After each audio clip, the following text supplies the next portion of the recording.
बिस्मिल्लाहिर्रहमानिर्रहीम। अस्सलामुअलैकुम नाजरीन। एक यहूदी किसी मुसलमान का पड़ोसी था।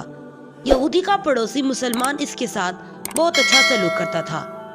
उस मुसलमान की ये आदत थी कि हर थोड़ी देर बाद ये जुमला कहता कि हुजूर सल्लल्लाहु अलैहि वसल्लम पर दरूद भेजने से हर दुआ कबूल होती है। जो कोई भी इस मुसलमान से मिलता तो ये मुसलमान उसे अपना ये जुमला जरूर सुनाता। उस मुसलमान का ये जुमला उसके दिल का यकीन था। मुसलमान का पड़ोसी यहूदी उसके इस जुमले से बड़ा चिढ़ता था। चुनाचा उस यहूदी ने एक साजिश तैयार की ताकि इस मुसलमान को जलील और रुस्वा किया जाए और उसके यकीन को कमजोर किया जाए और इसके ये जुमला कहने की आदत छुड़वाई जाए। फिर यहूदी एक सुनार के पास अंगूठी बनवाने गया और उसे ताकीद की कि ऐसी अंगूठी बनाए कि इस जैसी अंगूठी पहले किसी के लिए ना बनाई हो। जब सुनार ने अंगूठी बना दी तो यहूदी अंगूठी लेकर मुसलमान के पास गया। हाल अहवाल के बाद मुसलमान ने अपना वही जुमला दोहराया कि हुजूर सल्लल्लाहु अलैहि वसल्लम पर दरूद भेजने से हर दुआ पूरी होती है। यहूदी ने दिल में कहा, अब बहुत हो गया, बहुत जल्द तुम ये जुमला भूल जाओगे। कुछ देर बातचीत करने के यहूदी ने कहा कि मैं एक सफर पर जा रहा हूँ, मैं आपके पास अमानत रखकर जाना चाहता हूँ, वापसी पर आपसे ले लूँगा। तो मुसलमान ने कहा, कोई मसला ही नहीं, आप बेफिक्र होकर अपनी अमानत मेरे पास छोड़ जाएं।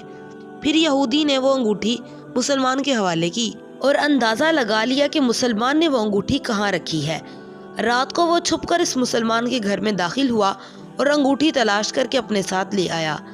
अगले दिन यहूदी समुंदर पर गया और एक कश्ती पर बैठकर समुंदर की गहरी जगह पहुंचा और उस अंगूठी को वहां फेंक दिया। फिर अपने सफ़र पर रवाना हो गया। उसका ख्याल था कि जब वापस आऊँगा और इस मुसलमान से अंगूठी मांगूंगा तो वो नहीं दे सकेगा, तब मैं इस पर चोरी और खयानत का इल्ज़ाम लगाकर खूब चीखूंगा और हर जगह से बदनाम करूंगा। वो मुसलमान जब अपनी इतनी रसवाई देखेगा तो उसे ख्याल होगा कि दरूद शरीफ से काम नहीं बनेगा और यूं अपना जुमला और अपनी दावत छोड़ देगा। मगर इस नादान को क्या पता था कि दरूद शरीफ कितनी बड़ी नेमत है। जब अगले दिन यहूदी वापस आया तो सीधा उसी मुसलमान के पास गया और जाते ही अपनी अंगूठी तलब की। तो मुसलमान ने कहा, आप इत्मीनान से बैठे, आज दरूद शरीफ की बरकत से मैं सुबह दुआ करके शिकार के लिए निकला था तो एक बड़ी मछली मेरे हाथ लग गई।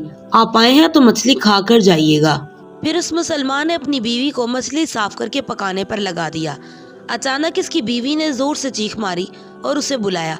वो भाग कर गया तो बीवी ने बताया कि मछली के पेट से एक अंगूठी निकली है और ये बिल्कुल वैसी है जैसी हमने अपने यहूदी पड़ोसी की अंगूठी अमानत रखी है। वह मुसलमान जल्दी से उस जगह गया जहां उसने यहूदी की अंगूठी रखी थी, तो वहां अंगूठी मौजूद नहीं थी। फिर उसने वो मछली के पेट वाली अंगूठी यहूदी के पास ले गया और आते ही उससे कहा कि हुजूर सल्लल्लाहु अलैहि वसल्लम पर दरूद भेजने से हर दुआ और हाजत पूरी होती है। फिर इसने वो अंगूठी यहूदी के हाथ में रख दी तो यहूदी की आंखें हैरत से बाहर आ गईं, रंग काला पीला हो गया और होंठ कांपने लगे और पूछा कि ये अंगूठी आपको कहाँ से मिली है। तो मुसलमान ने जवाब में कहा, जहां हमने रखी थी वहां देखा तो अंगूठी वहां मौजूद नहीं थी, मगर जिस मछली का शिकार हमने किया है उसके पेट से अंगूठी मिल गई। मामला मुझे भी समझ नहीं आ रहा, मगर अल्हम्दुलिल्लाह आपकी अमानत आपको पहुंची और अल्लाह ताला ने मुझे परेशानी से बचा लिया। बेशक हजरत मोहम्मद सल्लल्लाहु अलैहि वसल्लम पर दरूद भेजने से हर दुआ कबूल होती है। यहूदी थोड़ी देर तक कांपता रहा, फिर रोने लगा। मुसलमान उसे हैरानी से देख रहा था। यहूदी ने रोते हुए कहा, मुझे गुस्ल की जगह दे दें। गुस्ल करके आया और फौरन कलमा शहादत पढ़ने लगा। यहूदी रो रहा था। जब उसकी हालत संभली तो मुसलमान ने इससे इसकी वजह पूछी। तब इस नौ मुस्लिम ने सारा किस्सा सुना दिया। मुसलमान भी रोने लगा और बेसाख्ता कहने लगा, बेशक हुजूर नबी करीम सल्लल्लाहु अलैहि वसल्लम पर दरूद शरीफ भेजने से हर दुआ और हर हाजत पूरी होती है।